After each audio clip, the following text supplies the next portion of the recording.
This is the Roots and All podcast, and I'm your host, Sarah Wilson. Join me as I talk about all aspects of gardening with some of the top horticulturists from around the world. This week, I'm speaking to horticultural legend and my long-time personal hero, Pam Lewis.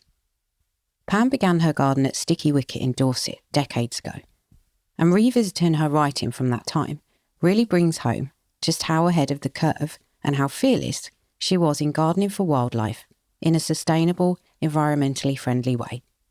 I sat down with Pam to reflect on her years of gardening and design and how the horticultural landscape has shifted over time. Did you train as a gardener? Was that your sole career? Self-trained, largely at Whistler. I went on all the courses and I did the job books and all the, but not in a sort of accepted, constructed way. So I didn't qualify with anything. I just got a few GCEs or something. So yeah, just experience and interest. The pursuit of learning and love of flora and fauna, it has to go together. Well, did it always go together for you? Were you always thinking about the wildlife aspect of gardening?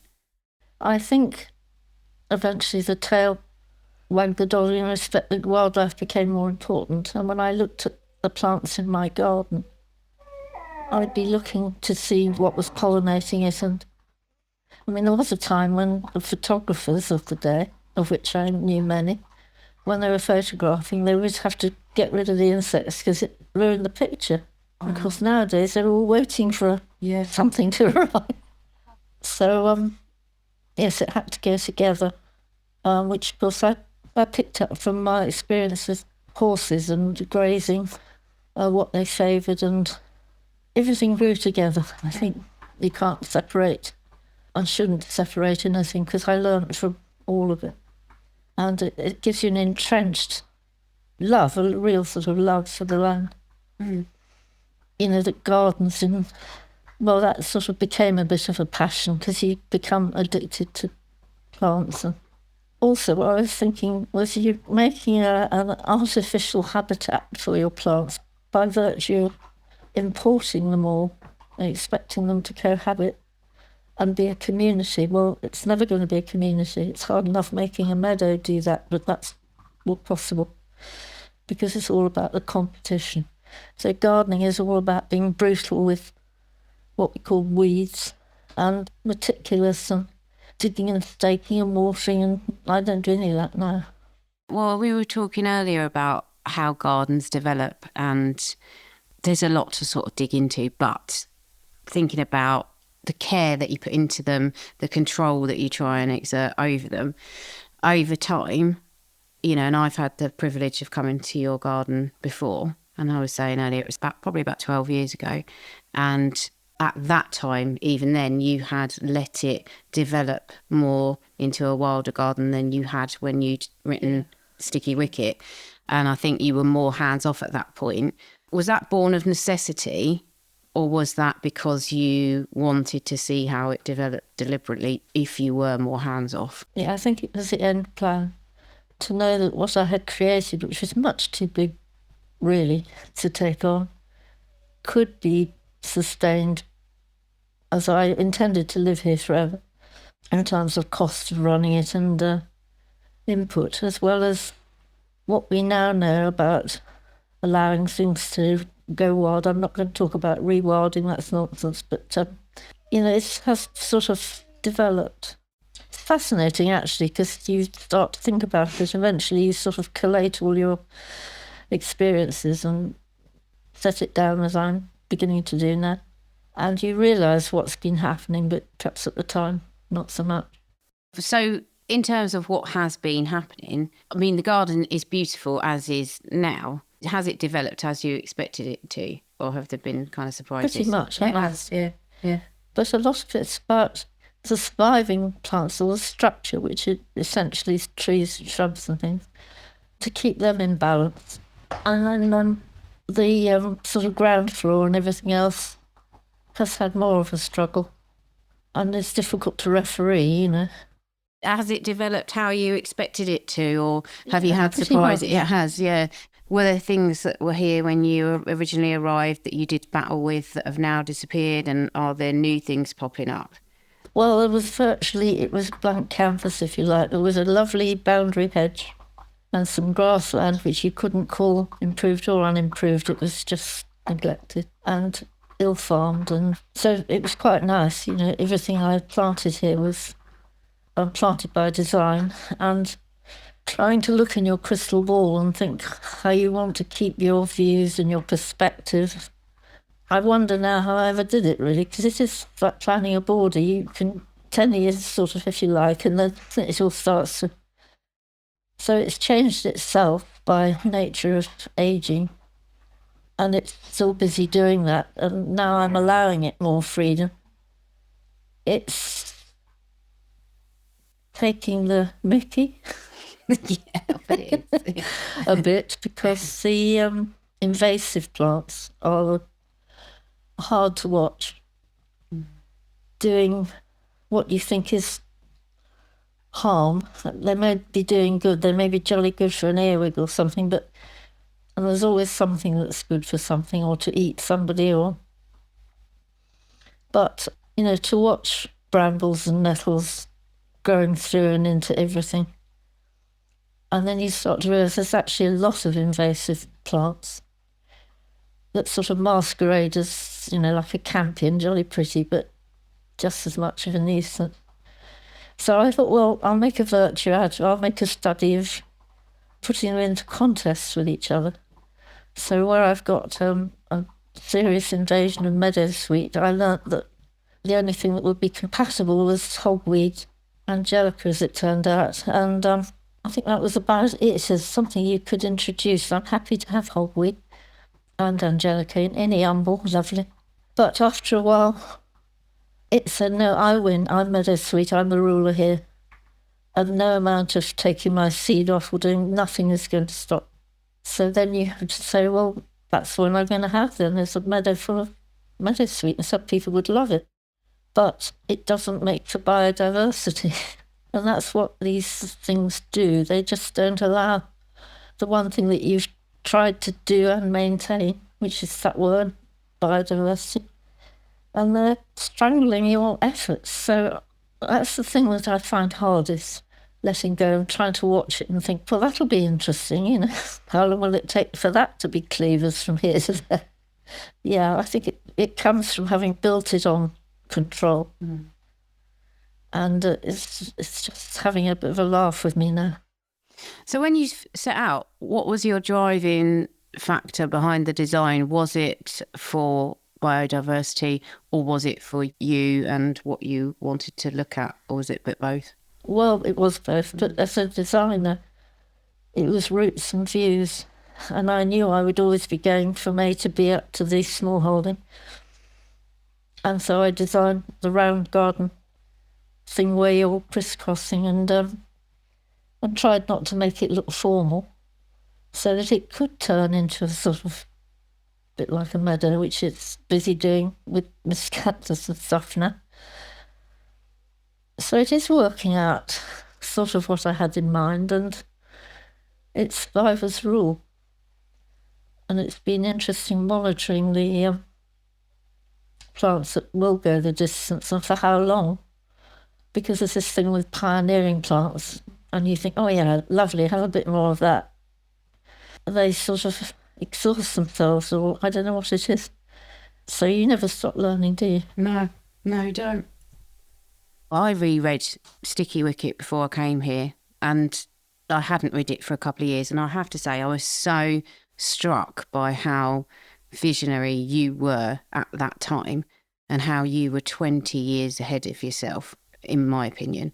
It was almost like you sort of were compelled to garden in this way. Where did you get that from? What inspired you? Or was it just something that you felt was right? Well, I think triggered by the work of the pioneers like John Seymour for growing food, and Chris Baines, wonderful Chris Baines. And really that was about it. And when I talked to Chris some way along the years along the thing, And I said, well, how's it all going? And he said, well, the revolution trundles on. And I thought that word trundle, it's exactly what it is, because you don't know that at the outset that you're going to have to trundle along to try and have a voice. And that's why I wrote the books, to have a voice. And I gave talks, which was much against my nature to go out front, because it was my platform and I had to do it. Now I'm doing a podcast. Yeah, sorry about that, Pam.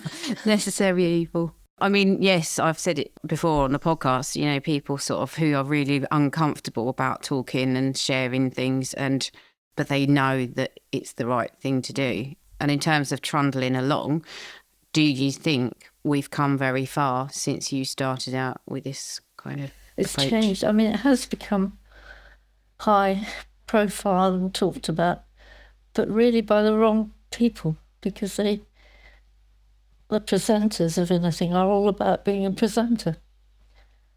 And sort of ballet dancers and God knows what. Anyone pointing their fingers, anyone can become an expert. And I think they ran with it. And it's really a good bit of commercialism in some way. But it helped. I said, it's all publicity, it's all good. And I thought, then I can step down because I'm not a front man. And I stepped out. I mean, I used to do a bit of television and all that. That went against the grain, but there was no need to after a while. I said my piece, and then you stand back and wait for a few years. And somebody will say, oh, yeah, good idea, let's all make meadows. And then that killed itself to some extent because everybody thought it was easy option. And it certainly isn't. And I made many a meadow, if you can call it making, but created a meadow-like environments and in many different ways. And every time it's different and you learn new things, which is what makes it fascinating and frustrating. And you get to the point where people say, I want to have a meadow, and you go, oh, good luck. I mean, it's quite possible, and there's a lot you can do, and if you've got the right soil and the right environment and the right topography and so on, of course you can do brilliant things. But I think to encourage the wilder habitats to be preserved is probably as important as trying to fiddle about with them in small spaces just for the look. So I think that's a point too, because I put my hands up to I had a strong aesthetic feel for what I was doing, and colour, I was very interested. So to me it was a painterly exercise, but why shouldn't you do both? And what I sort of learned to myself is if you want to sell an idea, or sell in inverted commas, it needs good packaging, because we didn't always have, all wrapped up neatly. And the packaging was going to be the appeal to gardeners who just wanted a collection of plants, really. Mm. So I propagated plants and sold them, and then got fed up with the plastic and the watering, and I thought, I don't want to do this. So I sort of outgrew things gradually, and that's how it's morphed into whatever it now is. So, as you said, with meadows, they became very popular and a lot of things have had their moment. Is wildlife gardening a trend, do you think? And could you foresee it passing? Well, I think crisis of climate change and the environment and the destruction and the lack of, even people now recognise the lack of insects and how critical that is to our citizens' survival of everything. I always think go to the bottom of the food chain. So start with the soil and then all the creatures and build up. Never mind the top predators. We come to that when it's good and ready naturally. And that's, I think, where they go wrong. Just to get the publicity, they go to the hard-hitting stuff. Everybody wants orchids or golden eagles or something. So it worries me that it's almost moving too fast for itself in some ways without enough thought. But we haven't got time to think now because it is a crisis, more and more so. And that very clever writer and speaker, Dave Goulson, if anyone has tried hard to tell us and no holds barred, and a lot of statistics which I can never remember. It's enough to read the book and know what I have to do is to do what I say, work from the bottom upwards through the food chain. Mm. And then you will get your birds and everything else, but you'll also get hiccups along the way where your neighbour goes out and sprays something, or it goes wider, national pollution of everything. Difficult times, they always were, but now it's sort of got a different level. And what we can do as gardeners, I think, do what gardeners do best. They're all pretty good at growing plants, so grow some nice pollinator plants. They're like that. It's a feed station, as Crispins used to say. And if you can get a bit of hedgerow habitat and woods or whatever in, wonderful, but for a small garden, just do what you do best, garden. And I love it, because I'll go down to the garden centre, pick out, please not double plants. And so bang that drum, I think. And are you still of the opinion, because when you wrote, again, Sticky Wicket, I think that you said at the beginning, gardens take up so many acres of the UK and they can make a difference. Yeah. Are you still of the opinion that they can make a difference? I think so. Because it's sort of concerted effort. If you have a garden and just let the weeds grow, that's pretty good too. But as a gardener, you don't want to do that. So let's see what you can do. And they like, due to the popular television programmes, people like building a hedgehog house or something to, a little gimmick, and going to the garden centre and buying stuff. And that's how we sort of sell it now, I think. So it does make a difference, surely, just by virtue of the swelling of numbers and people making themselves aware, because they perhaps see the results of stuff coming in and butterflies, if you're lucky, and so you can't stop keeping on, really. No.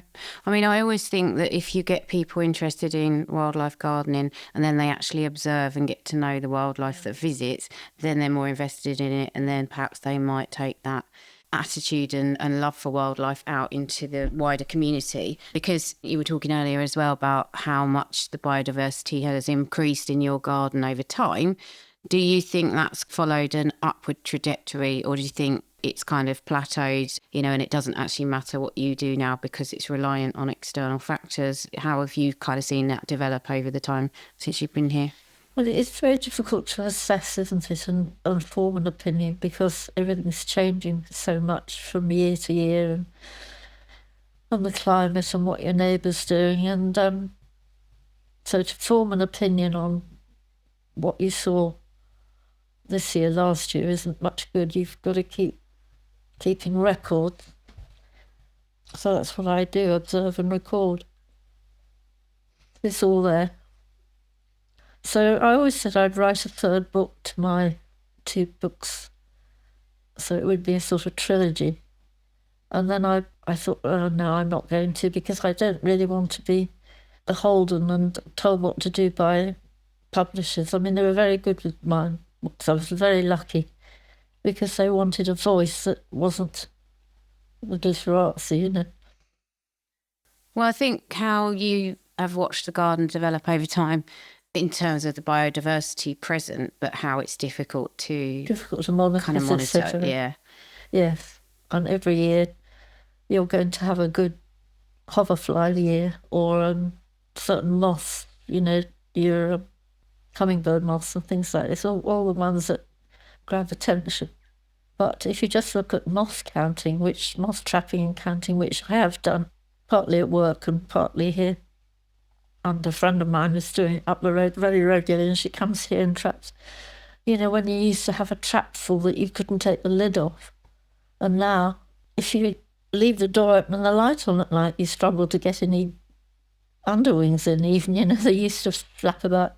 Well, that's not so good, because they're like the butterflies, a barometer of what's going on. And then you can sometimes have a good year, or that you get a migrant influx of painted ladies or something, and you think, oh, that's all good, cheer up, jolly nice. Or a warm day, things are on the wing.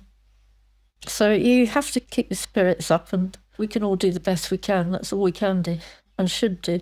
difficult to change the world in any sense, but everything counts. And every bit of plastic you save and every bit of stuff you compost and use and seed that you spread around and whatever it is that you do is a minute contribution, but it adds up, you know.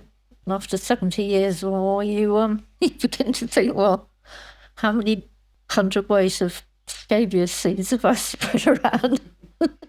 And is there anything that you've achieved in the garden that you think, yes, that was an unmitigated success, or that's something I'm really proud of having done? I'm sure there is.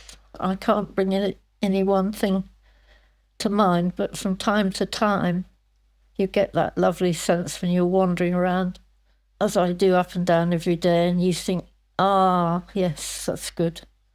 And what is it? I don't know. Sort of lots of little things, but I think it's difficult with the changing population of plants, the communities, to be entirely sure. I think probably the meadow things, actually, to be truthful, things, the meadow projects that I've done on various substrates, such as gravel or chalk or house bricks, you know, anything that concrete, anything that gets demolished, I'm there. And I imported, it didn't help my popularity vote in the village, but where they dig graves were on clay, and they dug up all this clay. And I thought, brilliant. So I wheelbarrowed and put them in little nuclear areas into the meadow and sowed them. That worked, because then they spread themselves. This is going to work, they will. And of course, then it was, you know, Pam Lewis, the grave robber. Yeah, it's a bit contentious, so I've backed off that. And anyway, it's too heavy pushing those around. But what I'm trying to say is, having experimented with substrates has proved to be pretty successful overall. Yeah, I bet that's inspired a lot of people as well. Well, it's become quite a big thing, but I did a meadow at a place where I worked on a country estate for many years, designing and managing everything that happened there, really. And one of the first jobs I was tasked with, I was shown a building site where there was a house that they were going to renovate and do up, which was a sort of, they were farm buildings. And in front of it, there was a big concrete yard in a dreadful state of what only happens when you've got cattle running around and cracks and everything that you don't want comes up in the cracks. So they were going to, what should we do with this? And I always had to be a bit quick off the mark, because these high-powered sort of people would sort of expect a quick response. So what would you do with this, Pam? And I said, well, got a wonderful landscape here. I said I would make an infinity meadow, I called it, so that it integrates. There's no division. And we'd have a ha-ha, and I got it all in my mind. And I said, what should we do about the concrete? I said, don't part with any of it, lift it, make a pile somewhere, and when we're ready, we'll crush it and spread it, and we'll put some other substrates with it, such as its own sandy soil, and some chalk, and some gravel, and then we can sow it and see how it works out. And they said, well, you'll have to instruct the digger drivers. And I said, oh yes, I will. So one of them, who happened to be a farmer, said, how shall I go about this? And I said, well, imagine it's a Frisian cow and put the jigsaw together. So that was an unqualified success. Yeah. But it still takes a bit of managing, because of the, who would have thought that, what is it, the prickly rest harrow, forget its proper name, could become like a scrub invasion, because it's pretty scrubby, isn't it? Mm. And a sort of general hazard to anything you wanted to do because of its nature.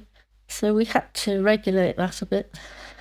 And I don't dig, I don't poison, I just cut it down, it'll slow it down, and eventually it lives or dies, but at a less aggressive level. Mm. So I would say that was better than anything I've done here, because of the materials available, the opportunity and the money. Yeah. And Well, someone that always ready to helps. take a gamble.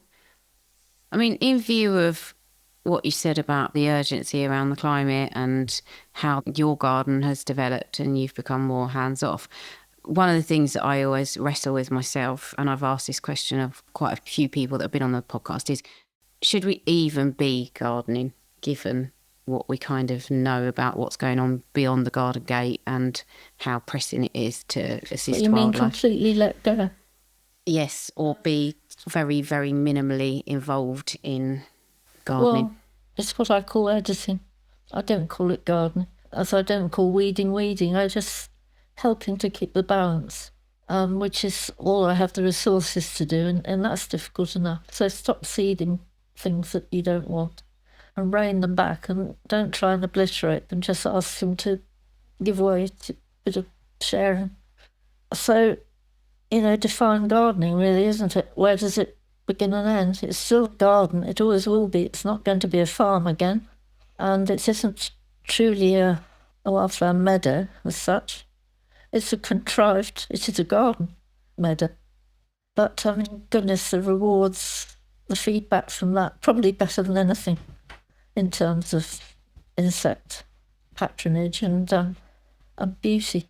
It's eye-wateringly beautiful in my opinion. And there's a great sort of romantic feel about meadows. People, I think their perception of it is something dreamy and, people wafting through in long dresses and hair flowing. And I think so too, So you have to sort of allow for your own character and emotions as well, don't you? Can't change that. So it adds to the complexity of what is going on now with what I call the letting go stage, which is quite painful, to watch it happening when you've spent years nurturing some of the things that you want to keep. But the best of them are likely to be the survivors. And that's what we're discovering. But that's in my garden. It might not work for somebody in the one up the road, Mm. I mean, how often do we say to people, well, I've got a lot of that, it's all over the place sort of thing, and then somebody will say, oh, I wish mine would. Yeah, it's the right soil, isn't it? So much is to do with the soil and some of the secrets that we don't understand still. And, what we're learning now, I think I'm writing something more recently about fungi and the interaction of the bacteria and everything below the surface, which no one ever looked at, except Lady Eve Balfour. She was on it, wasn't she? Mm. Some of them, they knew what they were doing. Yeah, I mean, I don't know whether I truly believe it, but I'm always reminded of something that I saw somewhere, which is, you kind of end up with the weeds that you need or the plants that you need.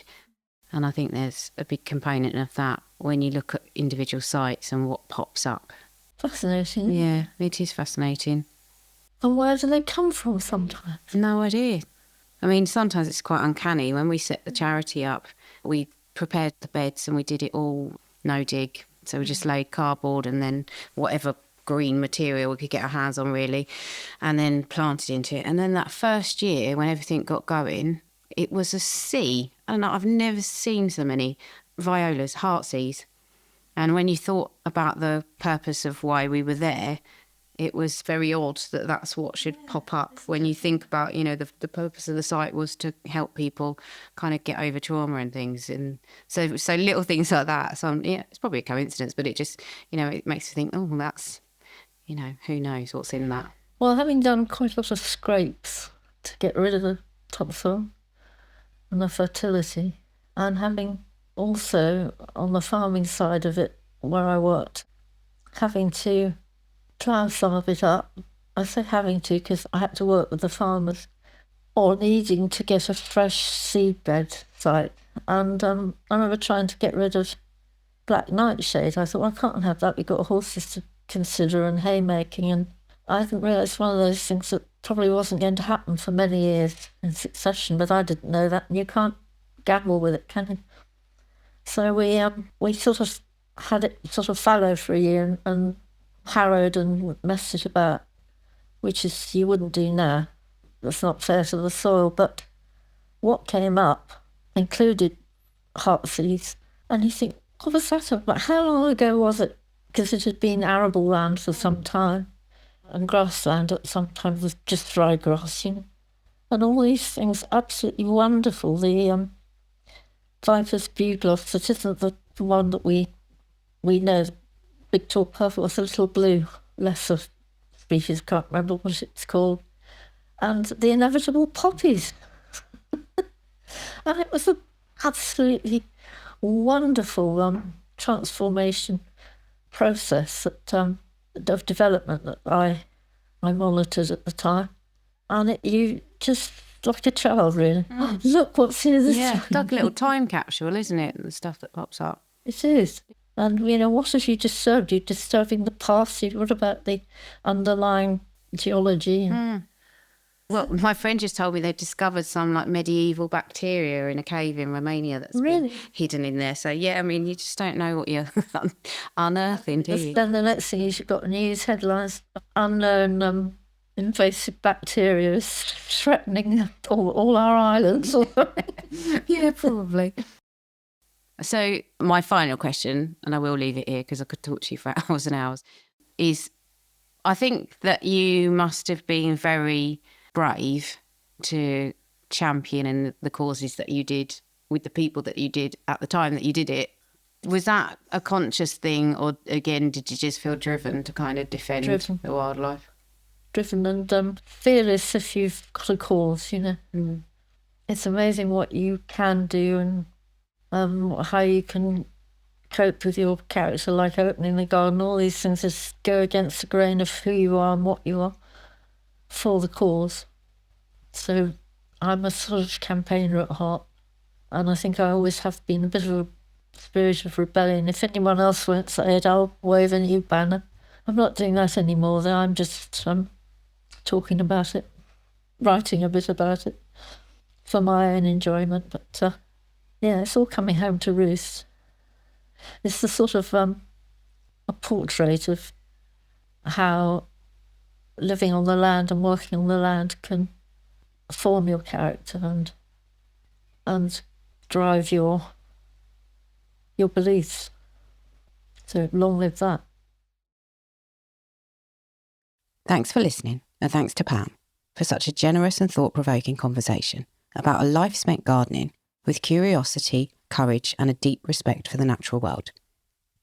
If today's episode has got you thinking about gardening for wildlife, you might also enjoy episode 194, Gardening for Wildlife, which explores how our gardens can better support biodiversity, and episode 285, No Mow May, looking at the simple but powerful impact of letting nature take the lead.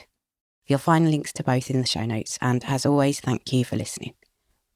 Next up is Benny with his Insect of the Week, but first, it's a word from our sponsors.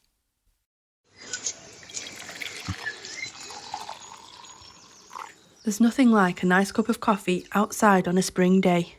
Hello from the Roasting House. We're a small, family-owned coffee roastery based in South Yorkshire.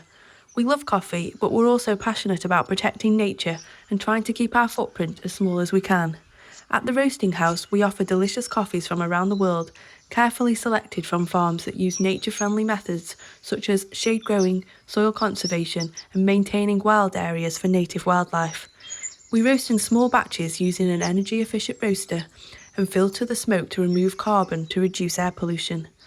Roasting House coffee is packed in home compostable packaging, and we know that it actually breaks down because we've tested it in our own compost heap and worm farm. Order at roastinghouse.co.uk, and if you mention Roots and All or the Insect of the Week at checkout, we'll send you 25% extra free coffee as a thank you for supporting us. Asiraca clavicornis. My insect of the week this week is a really, really cool one. It's one of those ones that you see on Instagram that someone's taken a professional macro photo of in the Amazon or somewhere, and it shows you this mad detail of a true bug. My photo is definitely not going to be as good as that, but I hope that when you see it, you'll be quite astonished that we've got these here in Britain. The range, sadly, it's declined. It was a southern Britain species, but now it's known to be only found around the Thames Gateway. And we're not sure exactly why it's declined, but fingers crossed we can get it to recover. It's a nationally scarce notable bee species, And I found it in the Eden Nature Garden in Clapham a few weeks ago. So I was very excited to find this mad little thing. Didn't know about it until that point. Its etymology is quite cool. Asiraca comes from the Greek to be wingless. So it is a true hopper, as some of the common names suggest. So they're a jumping insect, really. Clavicornis, the second part of the scientific name, the epithet, comes from Latin, and claver means club. Cornu is horned. Cornis or cornuta comes up quite a lot in the scientific names. So it's a club horned species. And as I mentioned, they've got these extraordinary antennae, and the front legs are really, really mad. So you need to have a look at one of these. They're so cool. They feed on plant sap, which some people get a bit scared by when you hear that in gardening, but we need all these things. We need all these bits of the puzzle, the plant sap feeding insects, because they're often good food source for lots of other things. You think of aphids, but also these true bugs. So they're really, really cool. They're in the true hopper family as the Delphisidae. Delphisidae. That's a pronunciation that is pretty tough, but they're really, really cool. And I'd love you to see one. I will post a picture of it. My picture's not as good as these professional kind of Instagram ones you see, but if you do spot it, please do record it on the apps, iRecord or iNaturalist, and I'd love you to see one of these. They're so cool. You can download or listen to the podcast direct from the website rootsandall.co.uk. Please also check out my Patreon, where you can make a one-off donation or take out a monthly subscription to help support the podcast. Because if you enjoy the show, please help it continue. I also have a GoFundMe where you can make a one-off donation. Even a one-off donation of £1 helps, and I'll be really grateful for your support. So please go to Patreon or GoFundMe and search for Roots and All Podcast.